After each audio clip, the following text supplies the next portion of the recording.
বৌমা, ও বৌমা, দেখো তো কোনো সারা শব্দ নেই। বেলা 11টা 10 বাজে, এখনো যে ঘরের ভিতরে কি করছে চলো তো দেখি।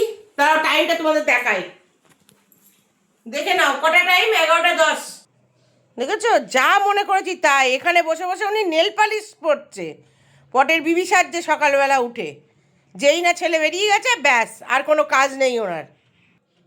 ও মাম, তুমিও তো করছো, আমাকেও একটা পরিয়ে দাও। সত্য, যখনই নেল পলিশ পরবো তখনই চলে আসবে মায়ের কাছে যে আমার ভালো লাগছে না। ছি বৌমা, মেয়েটারে এইভাবে তাড়িয়ে দিলে? হ্যাঁ, তুমি না মামি? যাও গিয়ে এবার টিফিনটা অন্তত করো, শ্বশুর তো বাইরে থেকে চলে আসবে এক্ষুনি। আমি এখন কোনো টিফিন ফিফিন করতে পারবো না, আমার বর বেরিয়ে গেছে, আমি এখন ফ্রি। আর আমি এখন নেল পলিশ করবো। আপনি যদি পারেন তাহলে আপনার স্বামীরটা নিজে বানিয়ে খেয়ে নিন। না, আমি পারবো না এখন কিছু করতে, কারণ আমি এই মাত্র সবে নেল পলিশটা করেছি, তো খেতে হবে। ছি বৌমা, ছি।